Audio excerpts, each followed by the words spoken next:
Audio Jungle. Audio Jungle. Hello everyone, myself Prachi Arora and welcome back to World of Commerce Classes channel. I hope आप सब लोग अच्छे होंगे, अपनी studies को अच्छे से एंजॉय कर रहे होंगे एंड अपनी लाइफ को भी इक्वली एंजॉय कर रहे होंगे। जैसा कि आप लोग जानते हैं, लास्ट क्लास के अंदर हम चैप्टर ऑलमोस्ट एंड करने वाले थे। हमारी 3 से 4 टेक्निक्स पेंडिंग है और एक आदि कोई डेफिनेशन होगी या कोई मीनिंग होगा जो हमको समझना है। इसके अलावा हमारा आज ये चैप्टर अच्छे से पैकअप हो जाएगा। तो ज्यादा टाइम वेस्ट नहीं करते हैं, जल्दी से इस लेक्चर को स्टार्ट करते हैं और अपने चैप्टर को फिनिश करते हैं। चलिए, आप सबको स्क्रीन विजिबल होगी। मैं थोड़ा और जूम इन कर देती हूँ।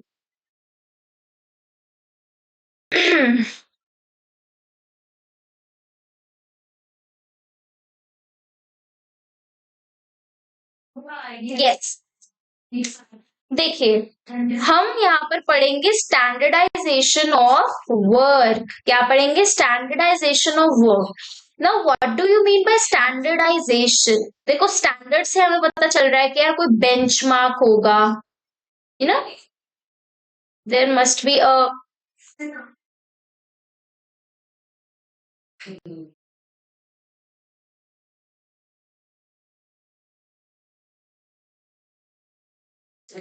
कोई बेंचमार्क होगा, कोई स्टैंडर्ड होगा,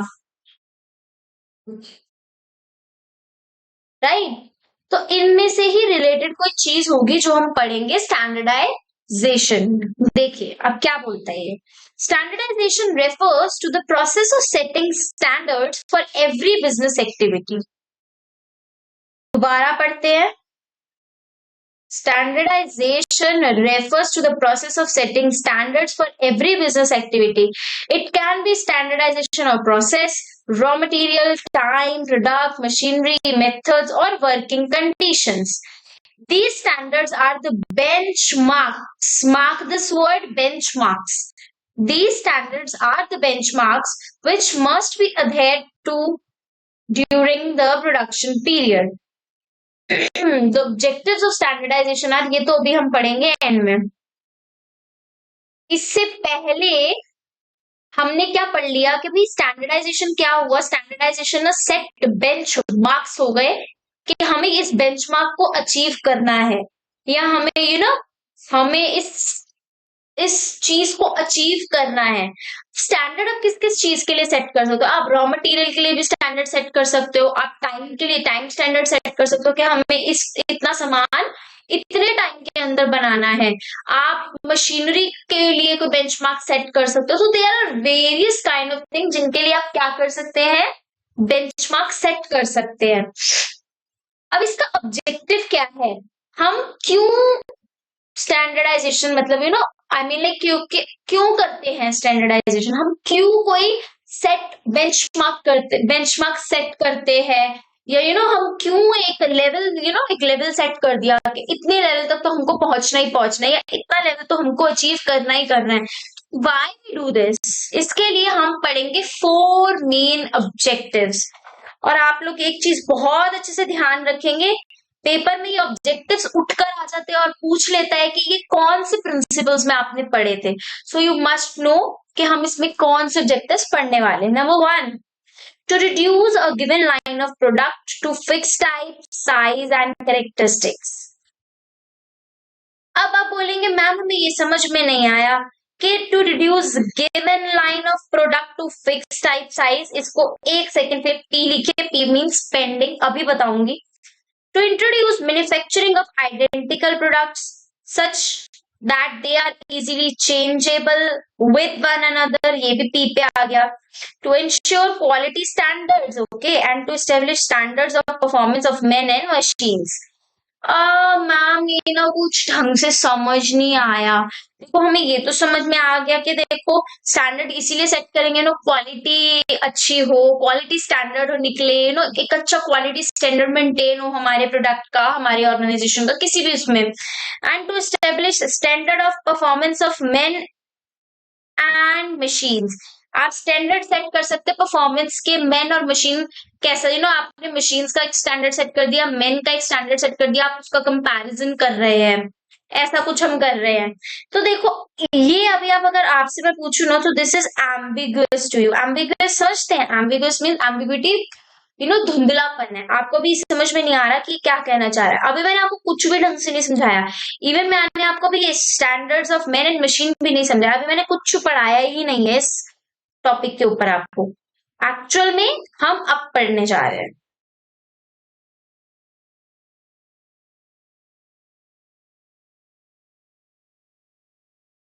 एक स्पेस में आते हैं, तभी मैं आपको समझा पाऊँ।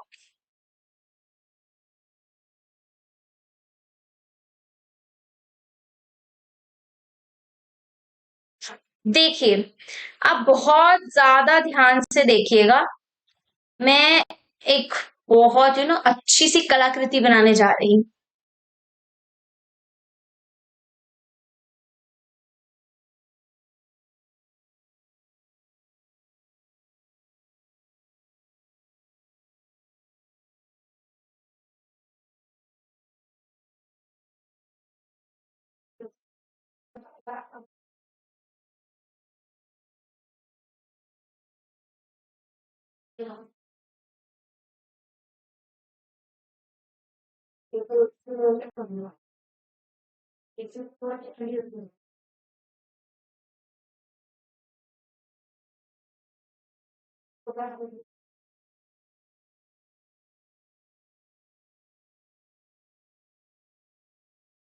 अब ये ड्राइंग हमारी हो गई कंप्लीट।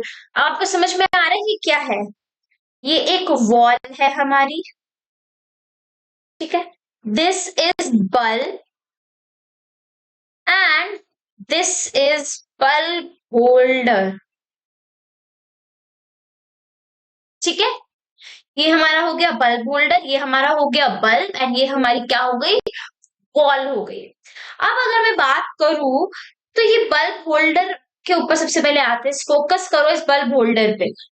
तो ये बल्ब होल्डर एक ऐसा यंत्र तो नहीं बोल सकते, एक ऐसा होल्डर है कि जिसमें आप कोई भी साइज का बल्ब लगा सकते हो, कितने भी वॉट का बल्ब लगा सकते हो, 0 वॉट का, 10 वॉट का, 12 वॉट का, 15 वॉट का, कितने भी वॉट का आप बल्ब इस पे लगा सकते हो। ये साइज क्या है? ये एक हो गया है आपका स्टैंडर्ड साइज। क्या हो गया आपका? एक स्टैंडर्ड साइज, ठीक है। ये हो गया आपका स्टैंडर्ड साइज। तो मैम, अगर हम कोई भी बल्ब लेकर आते हैं और अगर हम इस बल्ब होल्डर पर लगाते हैं ना, तो हर टाइप का बल्ब लग जाता है। हमें स्पेसिफिकली अगर हम बल्ब लेने जा रहे हैं तो अलग से बल्ब होल्डर लाने की नीड नहीं पड़ती है। तो यही बात करी है हमने किसमें? स्टैंडर्डाइजेशन में। अब अगर मान लो ऐसा होता कि 2 वॉट के बल्ब के लिए आपको अलग होल्डर चाहिए, 5 वॉट के लिए अलग, 0 वॉट के लिए अलग, तो अगर ऐसे अलग अलग अलग अलग होते तो कितने रिसोर्सेस वेस्ट होते, और कितना ज्यादा टाइम भी वेस्ट होता। तो हर चीज ही वेस्ट होती, आप चीजों को इंटरचेंज भी नहीं कर सकते। अभी यहाँ पर क्या है, आपका एक बल्ब खराब हो गया ना, यू विल से हम 10 वॉट का बल्ब ले आते हैं, 10 वॉट का खराब हो गया तो उसे यार 5 वॉट का बल्ब लगा दिया, 10 की नीड नहीं है। सो यू कैन इंटरचेंज, या फिर आप अपने वॉशरूम का बल्ब अगर आपने बहुत ज्यादा लाइट वाला लगा दिया, या एक 15 वॉट का बल्ब आपने वॉशरूम में लगा दिया and you need only 5 what का बल्ब, तो आप क्या करेंगे? आप वहां से हटाएंगे और वहां पे छोटा वाला लगा देंगे, बड़े वाले बल्ब को कहीं और सेट कर देंगे, यही करेंगे। तो ये क्या है? दीज आर इंटरचेंजेबल, ठीक है। उसके बाद क्या हो जाता है, अगर आप डिफरेंट डिफरेंट टाइप के साइजेस बनाएंगे, डिफरेंट डिफरेंट टाइप के होल्डर्स भी बनाएंगे सबके, देखो वॉट तो डिफरेंट है, बट अगर आप डिफरेंट होल्डर्स भी बनाएंगे तो इससे क्या हो जाएगा? आपके प्रोडक्ट की बहुत ज्यादा साइजेस हो जाएंगी, बहुत ज्यादा क्वांटिटी हो जाएगी, इतना ज्यादा लार्ज अमाउंट में एक चेन बन जाएगी एक तरीके से, जैसे holder holder holder holder holder holder holder holder holder holder holder, bulb bulb bulb bulb bulb bulb bulb. आप दुकान पर लेने गए, 5 वॉट का बल्ब दो, आप बोलोगे ए छोटू, जा 5 वॉट का बल्ब, 5 वॉट का होल्डर लेकर आ। कितना कंफ्यूजिंग। 10 वाट का बल्ब, 10 वाट का होल्डर, 0 वाट का बल्ब, 0 वाट का होल्डर, कितना ज्यादा कंफ्यूजिंग है यार कि आप सेपरेटली बना रहे हो। It's very hectic you know. इसी चीज को रिलीव और रिलैक्स करने के लिए आया स्टैंडर्डाइजेशन का प्रिंसिपल। अब ध्यान से पढ़ना कि इसने क्या बोला।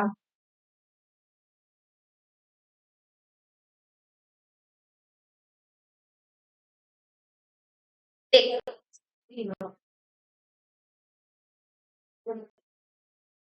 हाँ,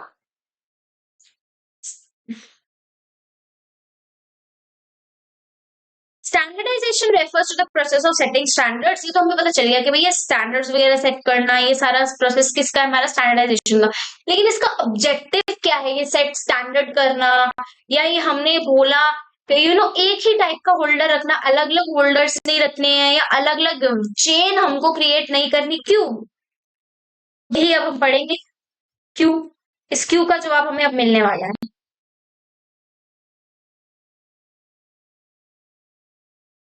देखिए, to reduce given line of product to fixed type size characteristic, इतनी लंबी चेन, इतने सारे टाइप्स को रिड्यूस करके एक फिक्स टाइप पर लेकर आना, एक फिक्स साइज पर लेकर आना, और कैरेक्टरिस्टिक्स पर।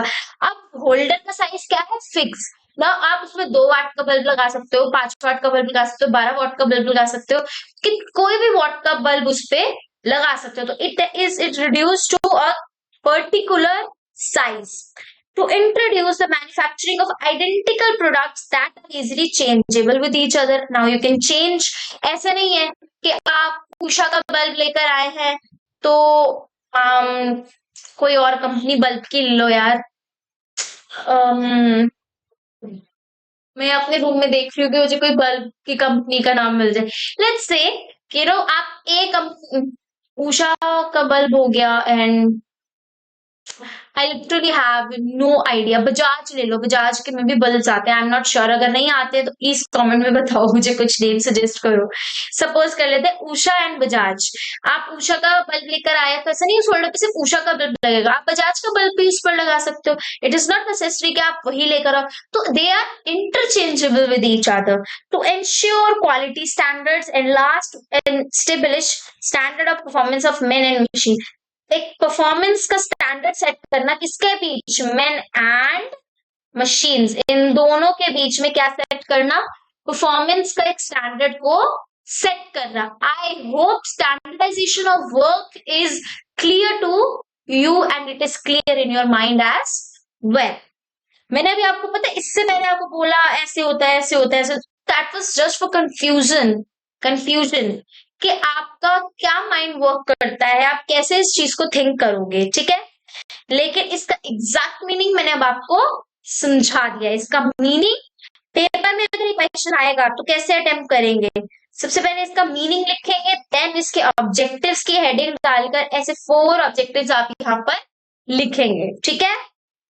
चलिए, अब आते हैं अपने नेक्स्ट प्रिंसिपल पे, that is simplification.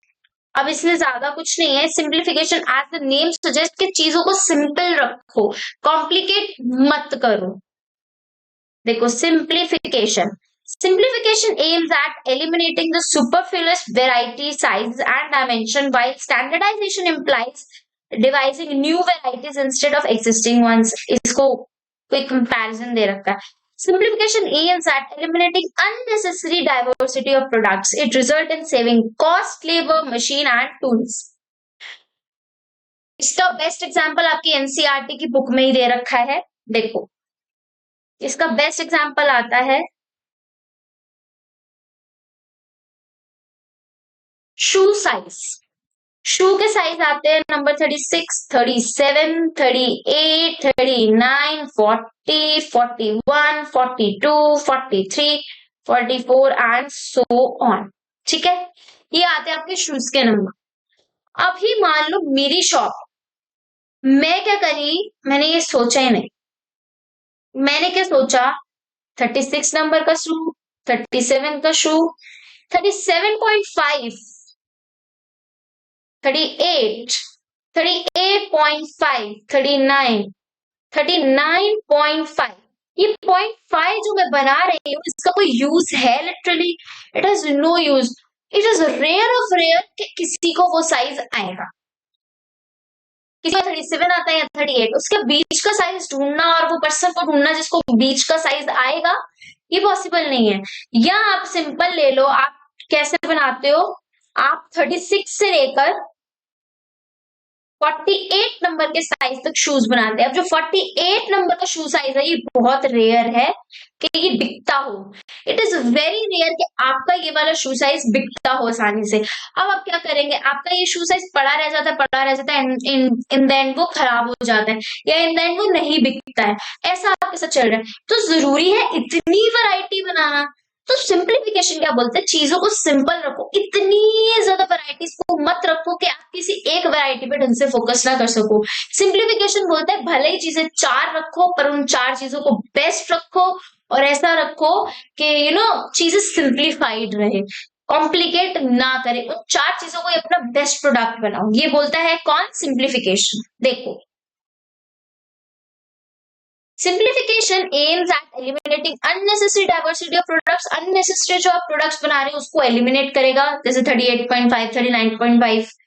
It results in, इससे आप क्या होगा, इससे लेबर भी बचेगी, इससे पैसा भी बचेगा, मशीन भी बचेगी, टूल बचेगा, हार्ड वर्क बचेगा, सब कुछ बचेगा।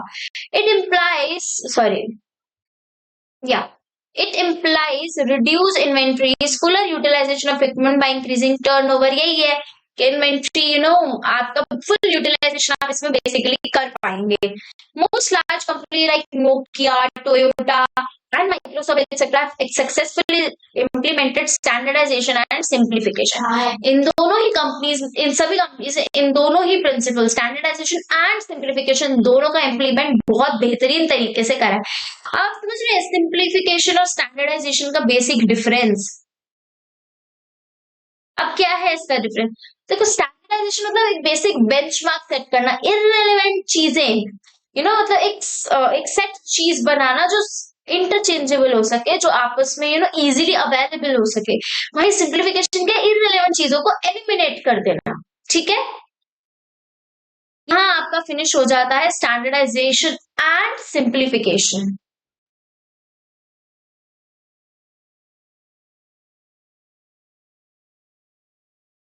इसके बाद मेथड स्टडी हम लोग कर चुके थे, मोशन स्टडी हमने कर ली थी। Now we are left with only 2 principles, that is time study and differential piece weight system। फटाफट से टाइम स्टडी को कंप्लीट करते हैं, उसके बाद डिफरेंशियल पीसेस थोड़ा सा हमारा टाइम ले लेगा, उसके बाद आपका चैप्टर जो फुली तरीके से पैकअप। चलिए, time study as the name suggest, इसमें बात आएगी टाइम में भी, तो काम जो होगा वो टाइमली कंप्लीट होना चाहिए। देख लेते हैं क्या बोलता है। It refers to determining the standard time required to complete a particular activity. The standard time is determined on the basis of average time taken by the several experiences of the same work. This study is conducted with the help of a stopwatch also लिख देना यहाँ। The main objective of this study is to get the estimated figure of the labor cost, to determine the number of workers required and decide the suitable incentive plan।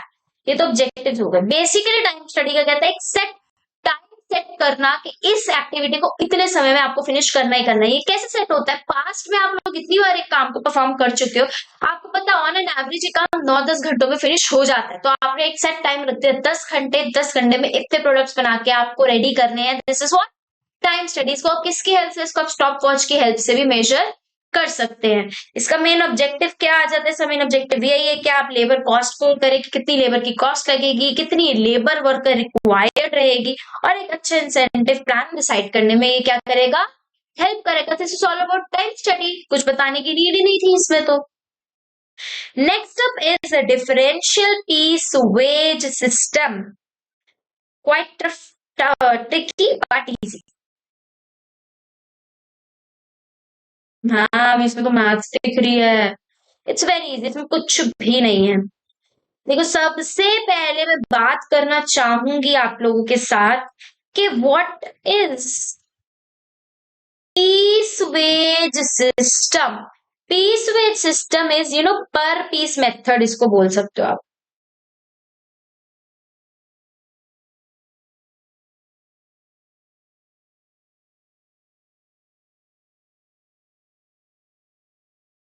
Ma'am इस method में क्या होता है, आपने छोटी मोटी जगहों पे फैक्ट्रीज देखी होंगी जो क्या बोलता है, लेट्स से दिस बैंड, इस बैंड की बात करते हैं, ठीक है। अब ये बैंड क्या है कि एक फैक्ट्री के अंदर ये बैंड्स का प्रोडक्शन होता है और वहां पर क्या बहुत सारे वर्कर्स काम करते हैं, वहां पर क्या बोला गया, आप दिन के पीसेस बनाओ, आपको पर पीस हम 10 रुपीज देंगे, पर पीस 10 रुपीज देंगे। अब चाहे आप दिन के 50 पीस बनाओ, 60 पीस बनाओ, जितने मर्जी पीस बनाओ, हमने आपको एक टाइम एक स्टैंडर्ड दे दिया कि आपको पर पीस के हिसाब से 10 रुपीज मिलेंगे। तो वर्कर्स क्या करेंगे, वर्कर्स काम करेंगे, जितने पीस बनाएंगे उसके अकॉर्डिंग अपना डेली के वेजेस लेकर चले जाएंगे, ठीक है। तो ये क्या हुआ, per piece system, piece wage system, piece के हिसाब से पैसे मिलना।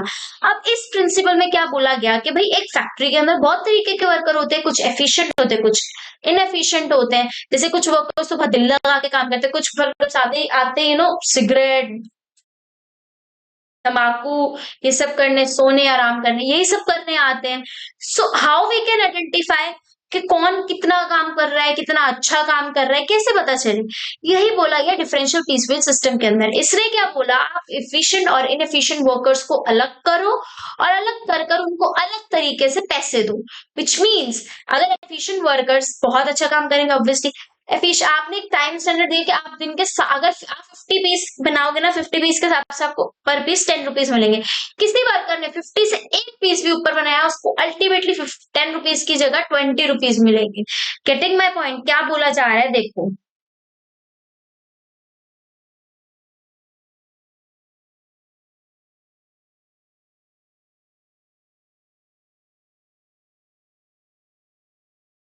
देखो क्या बोला जाता है यहाँ पर, आपने पर पीस बनाए हैं यहाँ पर, ठीक है। उसने क्या बोला, आपको पर पीस के हिसाब से रुपीज मिलेंगे 10, लेकिन अगर आपने 50 प्लस बैंड्स बनाए तो आपको पर पीस कितना मिल जाएगा, रुपीज 20 मिल जाएंगे। This is what differential piece wage system set. अब अगर जो एफिशिएंट वर्कर होंगे वो तो ऑब्वियसली सी बात है, वो तो 50 प्लस बना ही लेंगे, क्योंकि उनका अल्टीमेट गोल क्या है कि उनको जो है उनको बैंड्स बनाने और पैसे कमा के ले जाने। अब जैसे वो 50 से एक बैंड भी ऊपर बना लेंगे, उनको सीधा 20 रुपीज मिलने स्टार्ट हो जाएंगे। इससे जो इनएफिशिएंट वर्कर्स है वो क्या होंगे, वो मोटिवेट होंगे कि यार वाह, ये तो कितने सारे पैसे लेकर जा रहा है, कल से मैं और मेहनत करूंगा कि मैं भी पर डे 50 बैंड से ऊपर बैंड्स बना सकूं, ताकि मैं भी पर पीस 20 ले सकूं। वो होगा, वो खुद भी मोटिवेट होंगे कि हमें इतना पैसा मिल के हमें सीधा पैसा डबल हो रहा है, ये आज हमने अच्छा काम किया, अच्छा काम किया, सेल्फ सेटिस्फैक्शन मिलेगी। यही पूरा हमें पढ़ेंगे डिफरेंशियल पीस वेज सिस्टम के अंदर। ये क्या था, ये शॉर्ट में क्रक्स था आपका, इसका क्रक्स समझते हैं, short summary. Taylor was strong advocate of piece weight system. He wanted to differentiate between efficient and inefficient workers. This is what I said. यही बोला मैंने कि efficient और inefficient workers को क्या किया जाएगा, सेपरेट किया जाएगा।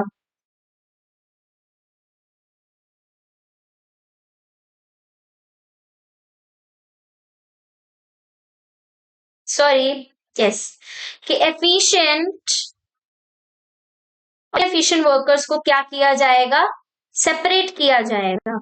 The standard time and other parameters should be determined on the basis of work. Time वगैरह तो basis of work पे decide होगा। ऊपर हम पढ़ चुके हैं टाइम स्टडी एंड ऑल, सब कुछ और सारे पैरामीटर्स ऊपर के बेसिस पे होंगे। The workers can be then classified as efficient और इनएफिशिएंट ऑन दीज स्टैंडर्ड्स।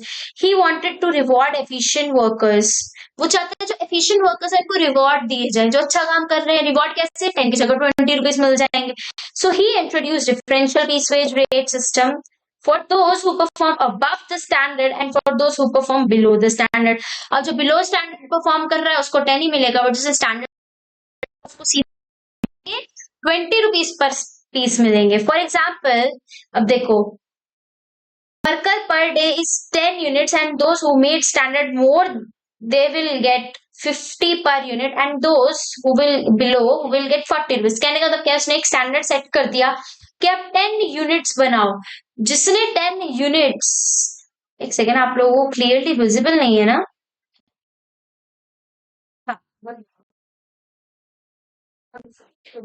जिसने 10 यूनिट्स बनाओ, जिसने 10 यूनिट्स से ऊपर बनाया उसको मिलेंगे 50 रुपीज, जिसने 10 यूनिट से बिलो बनाया उसको मिलेंगे 40 रुपीज। सिंपल, उसने सेट कर दिया। No, efficient worker making 11 units will get 11 into 50 550 rupees. अब जिसने 10 से ऊपर यूनिट 11वीं यूनिट भी बना ली तो उसको कितने रुपए मिल जाएंगे? 50 रुपए।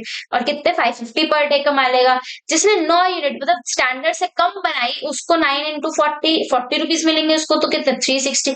तो कितना ज्यादा डिफरेंस आ गया। तो this difference of 190 should be enough for inefficient worker to be motivated to perform better. यही बात करी, जो तो डिफरेंस आया सामने लगेगा हो यार ये तो कितने ज्यादा पैसे कमा के चला गया, कल से मैं भी अच्छे से करूंगा। तो इनएफिशिएंट वर्कर क्या हो जाएगा? मोटिवेट हो जाएगा। ये एग्जाम्पल जरूर लिखना पेपर के अंदर, जरूरी नहीं आज सेम छापना है, अपने माइंड से भी लिख सकते हो। जैसे अभी हमने पीछे एग्जाम्पल मैंने आपको दिया था जो, वैसे एग्जाम्पल भी आप लिख सकते हो, कोई भी एग्जाम्पल बना के लिख सकते हो। बट ये एफिशिएंट इनएफिशिएंट वर्कर का काम ध्यान रखना है। और इसमें आपका मेन मेन आपका इसमें पॉइंट क्या था?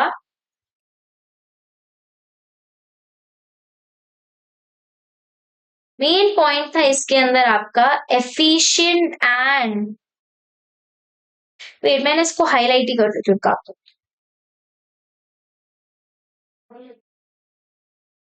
एफिशिएंट एंड इनएफिशिएंट वर्कर्स, ये था आपका इसके अंदर हेडलाइन, द मेन पॉइंट। तो ये याद रखेंगे, इसको भूलना नहीं है। अभी पता है क्या, अभी इसके लिए जो शॉर्ट नोट्स भी होंगे ना, कैसे आप कर सकते हो याद हेडलाइंस या मेन पॉइंटर्स जो आपको याद रखने हैं। इसमें पहला पॉइंटर तो आपका यही आ गया, एफिशिएंट एंड इनएफिशिएंट वर्कर। फिर दूसरा ये आ जाता है आपका मोटिवेशन वाला पॉइंट। फिर तीसरा आपका आता है तीसरा आपका इसके अंदर ही एग्जाम्पल ही इंपॉर्टेंट आता है। दैट्स इट, इसमें और कुछ वैसा नहीं है। तो ये आपने याद रखना है। इसमें मेन बात हमने कही है एफिशिएंट एंड इनएफिशिएंट वर्कर्स के बारे में। ठीक है, ये बात हमने करी है। इसको एक बार शॉर्ट में वैसे लिख देती हूँ, एफिशिएंट एंड इनएफिशिएंट वर्कर्स। ठीक है, ये याद रखना है आपने। तो यहां पर आपके जो प्रिंसिपल्स ऑफ मैनेजमेंट है वो क्या हो गए? फिनिश हो गए। साइंटिफिक प्रिंसिपल्स ऑफ मैनेजमेंट यहाँ पे हमने कर लिए फिनिश। इसके बाद ना आपको दो ऐसी पॉइंट्स है जो सुनने को मिल सकते हैं या पेपर में आपको आ सकते हैं, तो वो हम ध्यान में रखते हुए चलेंगे। एक आपका पेंडिंग है लास्ट क्लास से, पर मुझे याद है, देखो मैं लेकर आई हूँ उसके बारे में। मैंने पहले कहा था, मैंने लिख रखा है। आ गया याद? Mental revolution. देखो अब मेंटल रेवोल्यूशन नाम से क्या लग रहा है कि मानसिक कुछ मानसिक स्थिति होगी या कुछ मेंटल ऐसी कोई चीज होगी जिसको हम चेंज करना चाहते हैं, जिसको हम रिवोल्यूशन करना चाहते हैं जिस चीज का। Mental revolution refers to the change in the attitude of workers and management towards one another from competition to cooperation. देखो अब एक ऑर्गेनाइजेशन के अंदर एक मैनेजर भी काम मैनेजर भी काम करता है, वर्कर्स भी काम करते हैं। अगर वो दोनों आपस में अच्छे से कोऑर्डिनेट नहीं करेंगे तो काम कैसे चलेगा? मैं इसको थोड़ा सा जूम आउट कर दूं, बहुत ज्यादा जूम ही नहीं है। हाँ, तो कैसे काम चलेगा? तो मेंटल रेवोल्यूशन ने यही बोला कि ये क्या है, ये बेसिकली चेंज लाना है किसके बीच में? वर्कर्स एंड मैनेजमेंट के बीच में। ये दोनों हमने बोला था ना, दे शुड अपने आप को इंडिस्पेंसिबल समझना है, सेपरेबल नहीं समझना, एकजुट ही समझना है। यही मेंटल रेवोल्यूशन ने बोला कि वर्कर्स और मैनेजमेंट दोनों एक दूसरे के साथ रहेंगे। इनका एक ऐसा माइंडसेट चेंज करना कि हम कम्पीट नहीं कर रहे हैं, हम कॉपरेट करके चलेंगे आपस में। कई बार कहते हैं यार मेरे अपने सीनियर से बनती नहीं है, मेरे मैनेजर से बनती नहीं है, तो ये वाला एटीट्यूड नहीं रखना, कॉपरेशन वाला एटीट्यूड आपको रखना है। Both should realise that they require one another. Manager अगर ये सोच ले कि अबे यार ठीक है, तू जा ना, तुझे जो करना है तू कर, मुझे कोई फर्क नहीं पड़ता, और वही वर्कर बोले हाँ हाँ ठीक है, मेरे बिना तो तेरा काम भी नहीं हो सकता, ये एटीट्यूड नहीं होना चाहिए। दोनों को रियलाइज होनी चाहिए एक दूसरे की वैल्यू, कि हम दोनों एक दूसरे के लिए कितने ज्यादा इंपॉर्टेंट है। ऑलराइट, ये वाली जो फीलिंग है ना, ये दोनों के अंदर ही होनी चाहिए यही बोला, both should require that they require one another. This would eliminate the need of any agitation. कोई विरोध नहीं होगा या कोई लड़ाई झगड़ा नहीं होगा, ऐसा कुछ भी नहीं होगा। ये चीज क्या हो जाएगी, एलिमिनेट हो जाएगी जब आप एक दूसरे को एक की तरह से समझ लेंगे। Management should share a part of surplus with worker. कैसे पॉसिबल है कि जो मैनेजमेंट ने बहुत ज्यादा सरप्लस कमाया है, या जो वर्कर्स एक्चुअल में काम कर रहे हैं वो भी तो इसलिए वो भी तो इस हकदार हैं कि जिन्होंने एक्चुअल में इतनी मेहनत करी है, उनको आप कुछ पोर्शन दे सके। तो जो प्रॉफिट आप कमाते हैं आपको उसका कुछ पोर्शन अपने वर्कर्स में देना चाहिए, उसका जो सरप्लस है वो वर्कर्स में देना चाहिए ताकि वो मोटिवेटेड हो। आप एक दूसरे को अलग नहीं समझे, वो समझे कि यार मालिक ने तो हमें अपने जैसा ही समझा, हमें भी प्रॉफिट में हिस्सा दिया उन्होंने, ठीक है। This attitude will be good for both of them and also for company. Management और वर्कर्स के लिए तो ये एटीट्यूड अच्छा रहेगा ही रहेगा, प्लस साथ में कंपनी का भी तो फायदा हो जाएगा। जब सब खुश तो कंपनी तो ऑटोमेटिकली अच्छी चलेगी ही चलेगी। So this is all about mental revolution. अच्छा, आप लोग ना एक लाइन में भी और सुन सकते हैं यहाँ पर, जो मैंने यहाँ नहीं लिखी है, दैट इज, वेट आपको मैं भी ना दिख नहीं रही है,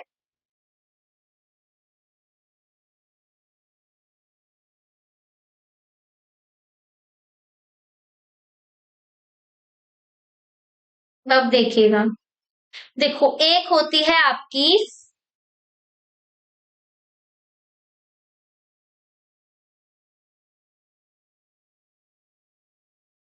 एक है आपकी फिटीग स्टडी। फिटीग मतलब रेस्ट। मैं सिर्फ समझा रही हूँ ओरली, इतना बहुत इंपॉर्टेंट नहीं है, लेकिन आप सिर्फ समझ लीजिए। देखो, फिटीग स्टडी क्या है, आप एक ऑर्गेनाइजेशन के अंदर काम करते हैं या एक फैक्ट्री के अंदर काम करते हैं, तो बेसिकली ये देखना कि उस काम को करते दौरान आप कितनी रेस्ट ले रहे हैं, या फैक्ट्री या ऑर्गेनाइजेशन आपको कितनी रेस्ट प्रोवाइड कर रही है। लाइक आपको एवरी 5 आवर्स के बाद 1 घंटे का ब्रेक मिलता है, लेट्स सपोज, या एवरी 2 आवर्स के बाद हाफ एन आवर का ब्रेक मिलता है, हाफ एन आवर का रेस्ट मिलता है।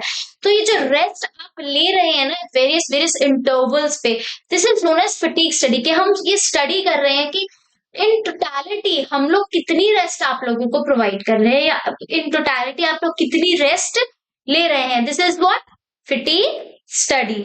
सो हियर आप लोगों का चैप्टर हो जाता है complete. That was chapter number 2 ने principles of management which is successfully completed today. Next lecture में हम लोग स्टार्ट करेंगे चैप्टर नंबर 3 बिजनेस इन्वायरमेंट। उसके बाद तो फिर हमारे 5 मेन 5 उंगलियां ही स्टार्ट होने वाली है। That is what functions of management. वो क्या थे, planning, organising, staffing, directing, controlling. तब भी हमारी जीजी की दुकान तो चलने ही वाली है। मैम जीजी की दुकान से छुटकारा दो ना, अभी इतनी जल्दी छुटकारा नहीं होगा, एटलीस्ट जब तक फर्स्ट बुक है तब तक तो नहीं होने वाला। चलिए, सो आई होप आप लोगों को ये चैप्टर बहुत अच्छा लगा हो, आप लोगों ने बहुत अच्छे से इस चैप्टर को एंजॉय किया होगा। प्लीज अपने फीडबैक कमेंट सेक्शन में दीजिए, और कोई डाउट हो तो वो भी कमेंट सेक्शन में पूछिए। Till then take care, bye. This side Prachi signing off. मिलते हैं नेक्स्ट क्लास में, and don't forget to follow world of commerce classes channel. Thank you.